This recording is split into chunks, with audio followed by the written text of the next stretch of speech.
This episode of Techno Buffalo is brought to you by Full Sail University. What's up, everyone? Welcome back to the episode of Rettinger's Riffs. I'm your host, John. Rettinger is the show where I talk about anything that's going on in my mind, the world of technology, and sometimes a little bit outside of it. This week, I want to talk about waterproof or water-resistant phones and what they do to those gorgeous, gorgeous HD screens. I'm not a fan. Let's start riffing.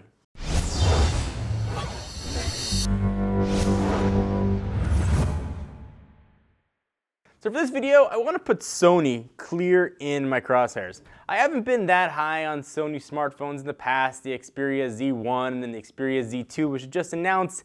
They were fine phones, they are spec'd well. I think Sony's UI is pretty well done, but the screens always look dull and washed out. Like I put on like 17 matte screen protectors on them. It just didn't look as bright as a screen should. Sony's got incredible screen technology. They got really true deep blacks. They got the Bravia engine. These screens should have looked absolutely gorgeous, but they didn't because Sony decided to make them waterproof-ish, water resistant, so there's a whole layer that sits on top of the screen. And then I saw the Xperia Z Ultra, that ridiculously giant monstrosity, had probably one of the best looking screens I had ever seen, and I knew what Sony was capable of. And I wanted to know, why make it waterproof? Just let us have the awesome, gorgeous, stunning, beautiful screen and hope, like normal people, we don't drop our phone in a puddle, or make a waterproof variant for folks that are maybe more accident prone, or those that live a more active lifestyle, or live somewhere where it rains. I'm looking at you, Seattle. Can have a phone for them, but it just diminishes that gorgeous screen technology. Also, and maybe this is gonna sound petty, I hate to have to just undo little flaps to charge things and open little flaps to plug in a headset. There's so many little water-resistant flappy things going into these tech phones. I'm finding it very annoying. Galaxy S5, same thing. It's got that water-resistant stuff. You have to have a flap to charge it, which I will probably just rip off. I haven't yet seen in person what the screen looks like. Todd was in Barcelona covering it for us, so he got a chance to do the hands-on with it. But I'm hoping the screen still ends up looking gorgeous. But this whole waterproofing craze, I hope goes away of the 3D phone craze of about a year ago, where it's sort of there and in your face and forcing it on you, and then it kind of dies slowly.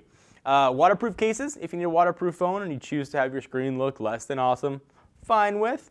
Maybe I'm way off base here. Maybe I don't leave to go anywhere where I get my phone wet. I pretty much go from the office to the house, to back again, and various degrees of grocery shopping in between. So I don't have much of a chance to get my phone necessarily wet.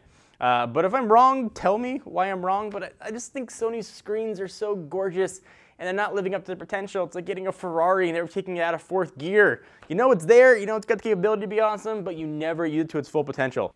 I gotta interrupt this episode with a quick little shout out to Full Sail University. Obviously apps are huge right now, they're absolutely everywhere. With all of those little ideas that make you say, I should totally make that and code it. But then you realize, I don't know how to do that. Well, Full Sail University's online mobile development bachelor's degree program can actually teach you how to actually make that app, from concept to post-launch and even to all the marketing that goes into it.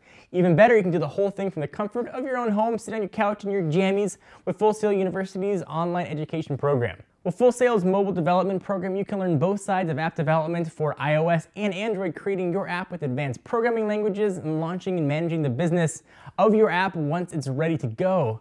But John, you're probably asking yourself, I don't have a good enough computer to do all those crazy lines of code. It's from 1997 and it's like a Celeron, plus it's all expensive. To you I say, don't worry about it, because Full Sail's Project Launchbox program gives students a MacBook Pro preloaded with all the industry software plus iOS and Android devices. If you're ready to make that killer app and you're interested in learning more about Full Sail's online degree program, head over to fullsail.edu/technobuffalo. Now back to the show. So Sony, maybe don't make all your phones waterproof. Maybe make normal variants for those of us that might want the beautiful screen instead. I'm just saying, please do me a favor. Anyway guys, if I'm wrong, which I've certainly been known to be from time to time, leave it in the comments, located right down where Lucy is. You can't see her, she's sleeping down there. Hope to hear your thoughts. Anyway guys, until next time, I'm John Rettinger from Techno Buffalo. I'll see you next video. Bye-bye.